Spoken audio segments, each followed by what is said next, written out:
Next up, this is Coleman Maxa 5000 ER Plus. Again, bought at an estate sale or auction, unknown condition. Let's see if we can make it chooch. I did pull on the cord a few times. The engine's not locked up, but nothing happens. It does have gas in it because it spilled everywhere. And we're going to use the old chain hoist to get it up onto the workbench. I can lift it by myself. I did it twice. It's no fun, and I learned. Don't do that again. So we're going to try this out.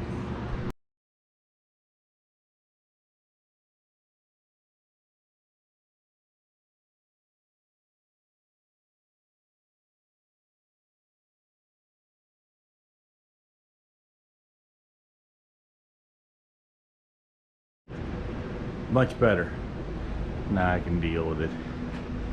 It's nice to have a rolling workbench and tall ceilings in the basement. I'm very fortunate. Alright, let's tear into this thing. Check for spark, fuel, and air. Boop.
Carburetor seems alright with carb spray, but I got online and looked. Apparently there's little tiny orifices on these Tecumseh carbs. That little one there. And some people said the only way you're going to get that cleaned out is if you take a bristle from a steel brush. Maybe you can get it poked through there.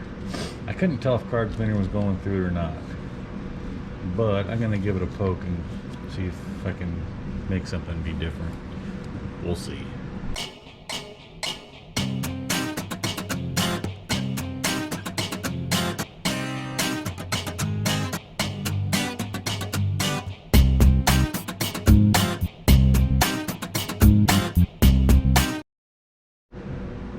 I guess next is drain the gas. The old gas out. There's nothing left. Stick gas in there. It should work. If it doesn't, well, who knows? Somebody could have screwed with the governor. We'll just get that far and see what happens. Let's see.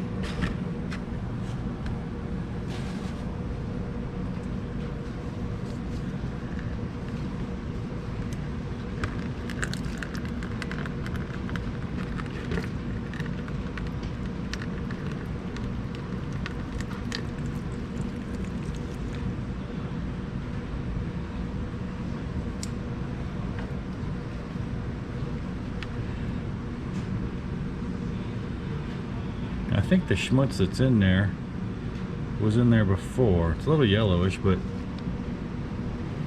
it doesn't smell horrific. I'm gonna hook it up and test it out as is.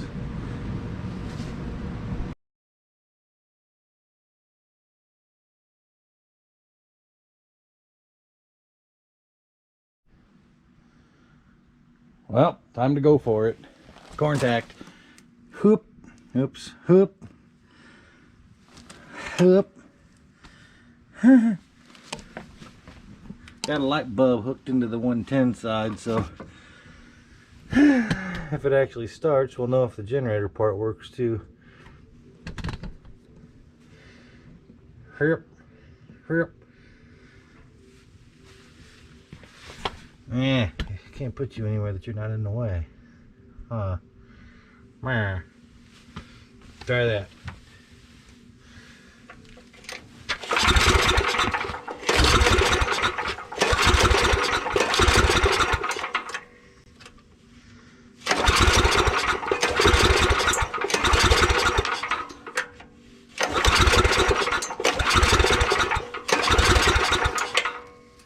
Nothing doing.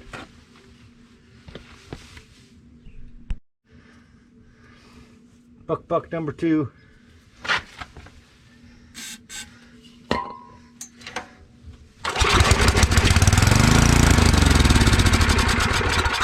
Hop, hop. Why did it die though?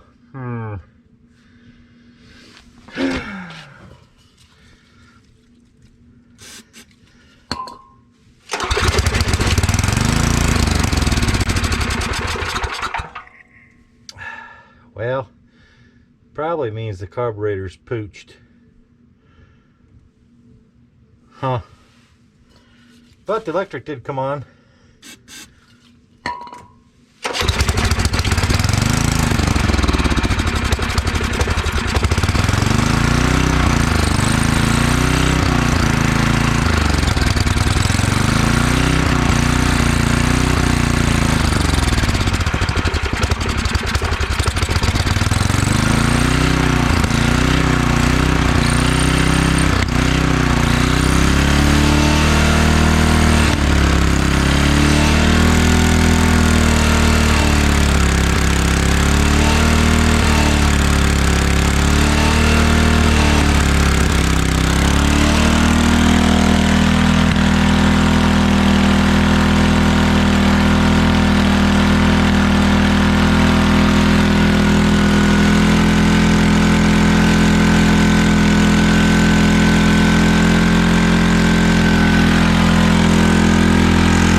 Works.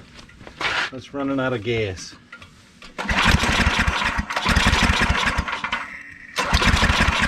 Didn't think that was going to work, did you?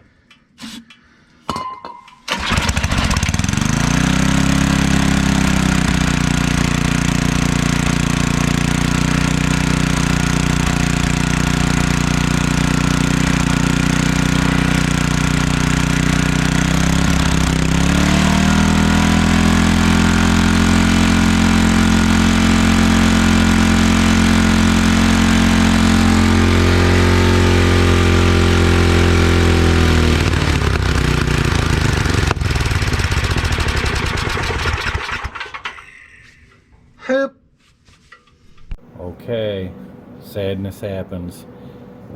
I was tossing and turning, thinking about that generator overnight. That's a lie, I don't really care. But I knew something was wrong. You never have a linkage that goes right from the governor to the throttle. No spring, no nothing. Just hold it wide open. And there's no choke whatsoever. So I got to looking just to see. You know, I thought maybe like other things, the carburetor would be 10 bucks or something. No, it's 100 bucks for this machine. And it was a bugger to look up the serial number too. Anyway, then I got to looking. I don't think that's a Tecumseh symbol, do you? BB232, I think 888. Betcha it is a Briggs & Stratton carburetor. Now, you got to ask yourself, what are you going to do? Am I going to buy the $90 carburetor? No. For a cheap auction generator? Absolutely not. It did run. It just didn't run well. So I'm going to fool around with the springs until, and linkage. I have to add another linkage because there should be one that went to the throttle arm over there to this throttle. But it should be on a spring that's lightly loaded so that if the governor needs to pull back, it can. So I'm going to test RPM. I guess the easiest way is to check the voltage coming out and make sure it's right at 120 volts type thing. But anyway, one way or another, we're going to make an air filter and make this stupid Briggs & Stratton carburetor work on that Tecumseh 10 horsepower Coleman generator. Boop. I win. Maybe.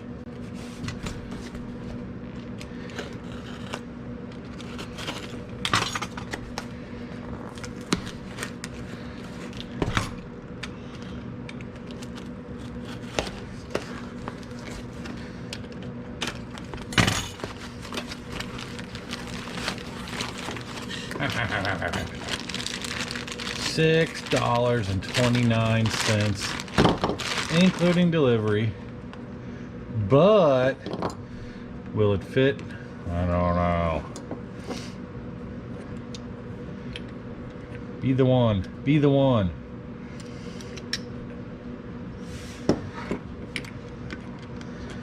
Whoop. Oh. Oh. Get in there. Oh, I win. Yeah, maybe. What it did was that actual engine code, whatever, that particular engine generator combination called for a carburetor that was $89. Well, screw that. For an old estate sale, auction kind of whatever, It doesn't have an air cleaner anyway, and the governor springs and whatnot are screwed up. I have to figure that out. So anyway, apparently that Tecumseh engine has lots of different configurations. This is an aftermarket carburetor for an HM100 engine, but not the rest of the specifics. Well, who cares? It's made for a 10 horsepower Tecumseh motor. They're not that complex. A piston goes up and down and sucks in gas and air mixture, which this conflictulator does. The rest doesn't really matter. As long as it vaporizes the fuel and sends in the right amount, you just have to make the physical holes fit and the choke function and the gas line fit. Well, near as I can tell, all this will work. This mates up with the engine, which I just checked. Goes on like that. The difference is the fuel line comes out the other side. I don't care. I already checked. There's room for it to fit. And the choke is on the side that we want over here. And there's some threaded holes for me to add on a homemade air cleaner. So it should work for $7. Let's find out. So what are the facts of the case? Looky. Parts are missing. See this thing? I can't even account for that. Never had any linkage at all. This is the Briggs & Stratton carburetor that was in here, which after looking, first of all, it had no choke. You probably saw that in the engine running earlier, but it did run. I looked this thing up. It's made for Briggs & Stratton 6-horse motors, so it doesn't belong on here, and it has no choke. So So what do we got to do? As I said, I ordered this fella $7 approximately. Anyway, the holes fit, and this, well, maybe I'm not going to measure with the caliper. I was going to on video, but the point is, this wasn't even the right orifice. The holes lined up, but the size of the inlet didn't match. This one's bigger, it matches the motor. Like I said, this is made to go to a Tecumseh HM11 motor, so it's definitely a better fit. Well, what do we got? What do we got? What do we got? Here's the challenge. This linkage missing. There used to be some kind of a spring and a lever that controlled the throttle body, or just it controlled the valve, the butterfly. All right, fine. So when you crank up on this, it needs to open this up. Then the engine governor over here, when the engine revs up to a certain point, is supposed to push this way and keep that from going too far and over revving.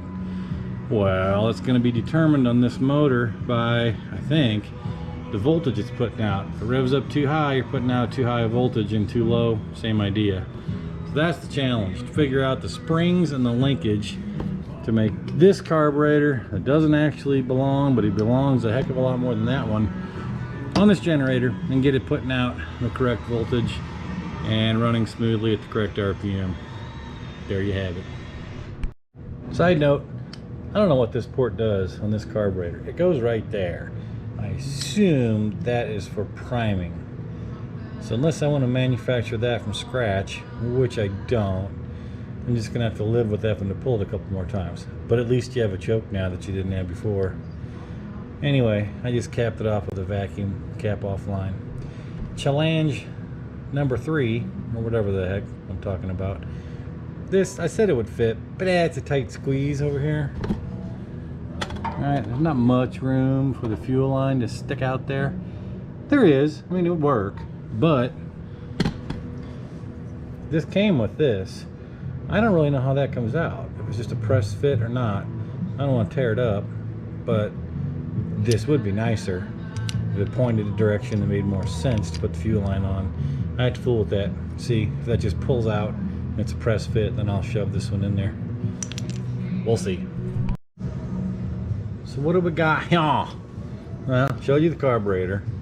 I looked up how, because I didn't know how. Oh, by the way, side note, just for fun. See that?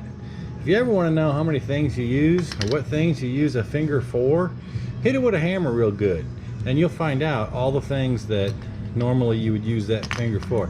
Anyway, okay. So I had to look up how you pull this out of a carburetor to put this fella in that came with it, because although it does fit, it's tight. So it'd be nicer if this stuck out some, I don't know, pick your direction. I'll look at that, but you know, you get the idea. That's back there, and it would fit, but alright, so that's issue number 1. That ain't no big deal. This fella is the linkage that I looked this stuff up, and believe it or not, for this model, which apparently it's like the crazy cousin model or something, because there wasn't a manual on all the rest of the Powermate books, whatever. I think this is a glorified on-off switch. Found somebody else online that, yeah, it says throttle control, but I don't think so. I think this unit, believe it or not, unless somebody can correct me, had this linkage only on the governor that goes to the carburetor, connects up here. So normally that rod is just the right length to hold this wide open, and then if the motor revs too high, the governor pushes this way and starts to close the throttle. So what am I going to do? Because I guarantee you, since this one's the not exact right one for the motor, as I said, this part up here is probably different, and I know the fuel comes out the other side, and it has this priming thing which I've capped off, so that doesn't matter. But so we're mostly in business, except for this fella. The distance between it and there obviously is not going to be exactly right, because it's not the exact right top. So what do we do? Well, going back to the RC airplane days, I got all kinds of control rods. I used to have a Z-bender, but I can't find it. But I will be able to bend that shape into the end of these wires. So I will manufacture a new one, and I may, in fact, use one with an end like this so that it's adjustable. See? Because the chances of me getting it right the first time probably aren't that great. And I don't know how. You can't get that the motor shaft. I have a RPM cheap Chinese gauge, but can't use that because you can't see the end of the shaft. So I think the only way I have to determine what RPM I want or need is the voltage coming out. So I'll have to have something hooked onto there to measure that voltage and somehow get this thing all capitulated to where the length of that governor rod is such that everything runs evenly and it's putting out the correct voltage. And that's it. And it should just be a matter of turn on the choke, start the thing up, slowly take the choke off until it gets to full RPM, and you're in business. Let's find out. Yeah, so here you go. See? Adjustable. I put it about in the middle of the range. So if this thing was all hooked on here, then you determine that it needs to, when it pushes this way, reduce the throttle a little more. All you gotta do is pop this back off, turn it off, pop this off the governor, and spinny spin. Put it back in and proceed. I think that'll work out alright. It's all metal, they're strong in their look.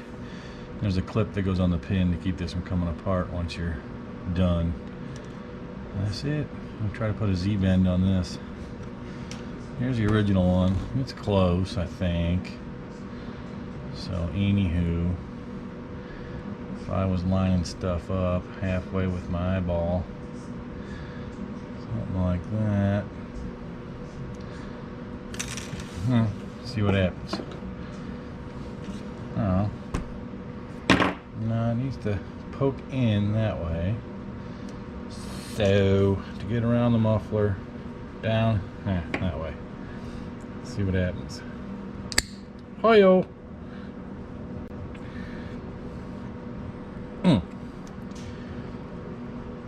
Bend number one.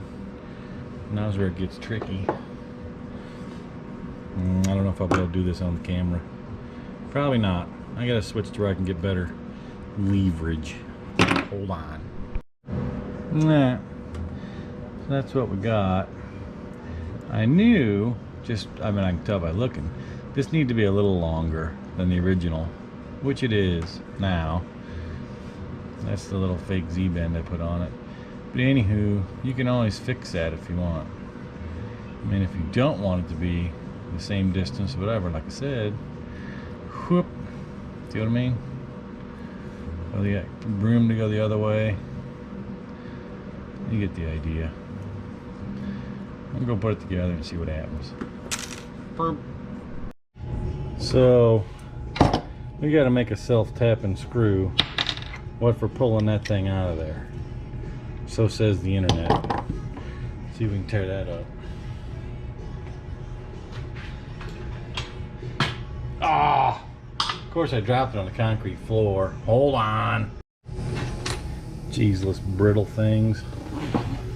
So, I don't know for sure how I'm gonna do this, but I'm gonna do it.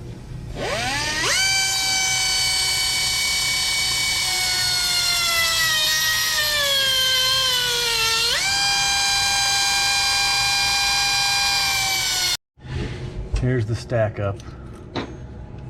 See what happens. Couldn't find a socket that fit too good. This thing's annoying as hell. Be nice if I knew what it was. But that's what you get when you try to be cheap and not get the absolutely correct carburetor. Like I said before, it's not like they're super complex. They mix the fuel and the air. As long as it's made for that motor, the rest of it's mechanical. How stuff lines up, etc. Well, I think it'll work just fine. Of course, we'll find out. You make a liar of me, but anyway, this is the stack up that I came up with. I'm trying to center it up as best I can. And then I guess I'm just gonna reef on it with this wrench and hope that what's happening is oh, well, it's moving. Screw's not going. Oh, well, that was easy. I'm sure those iron filings are good for it, the ones that I had in there. Then, I don't know if I'll show you, but all you do is stick the other one on there and squeeze it in with the C-clamp gently. Don't hammer on it. What for? Because it's plastic. Alright.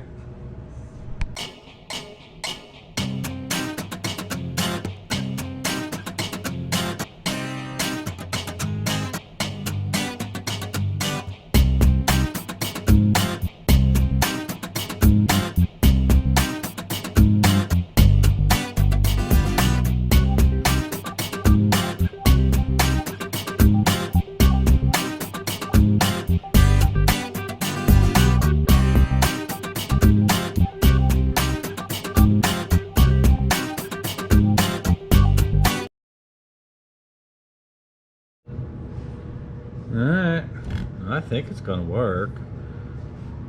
On off switch. Then you see this lever holds it in full throttle position. That's where the butterfly sits. And then when and if the governor says nope, you're revving too hard, it pushes this way and closes that off. And if I gotta change the length of this rod to account for the RPMs, then that's what would do. And now it has choke, which you didn't have before. I did break down, I was going to make an air cleaner because I'm that cheap, but I decided there was enough money left in the budget here to still turn a profit on selling this thing, because I don't intend to keep it. It was just a estate sale, fun purchase to make a YouTube video of, and I actually do got a buddy that might be able to benefit from having one, so he may get it. But anyway, I think it's gonna work. Next step really is to I guess try to start it. We'll see. Fun factoid. The people who put this Briggs on here before me, it's kind of comical, really. The way that the butterfly works is like that, right? So that's full throttle. That's not. Well, they had it on here, and they had that governor linkage tied to it. Well, all it could do, they had it, it was actually tight. So it's just holding it right there at like 2/3 throttle. And there was no, I mean, even if it could push it that way, which is what the governor would do, like this, oh, you can't see it, like this, it couldn't do anything. It couldn't shut the, it couldn't lower the RPMs because it couldn't close the butterfly at all. It was just pushing against nothing. So anyway, they basically made the governor ineffective. I think the only thing that maybe saved it, I don't know, is it was close enough to the right arrangement with this 6 horsepower carb that it didn't over rev too much. I don't know. I probably should have measured the voltage, not just used a light bulb, but should have measured the voltage with this carb on it, but anywho, you get the idea. This linkage works the other way, so it is held at wide open throttle right now, but there's no tension on this. It's not tight, but it's all the way open. And if the governor, it's like I said, it's at the end of its stroke that way, but as it revs up, if it over revs, it should close the throttle.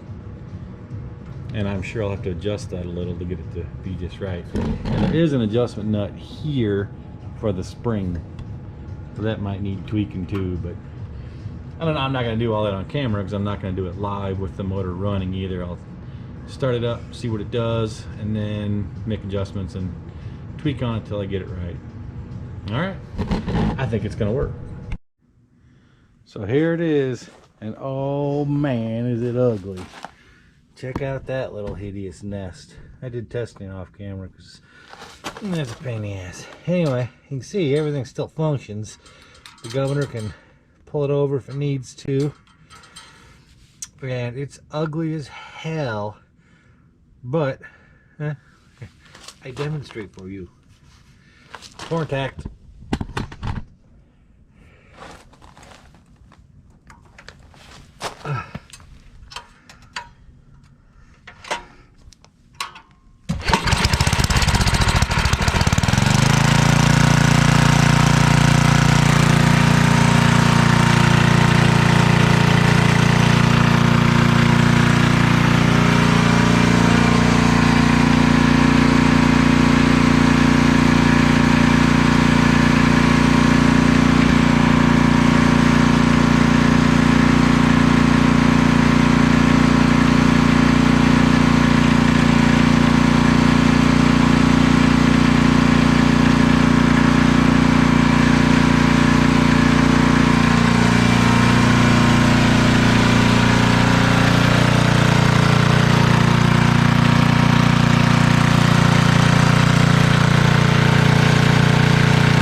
2 hands.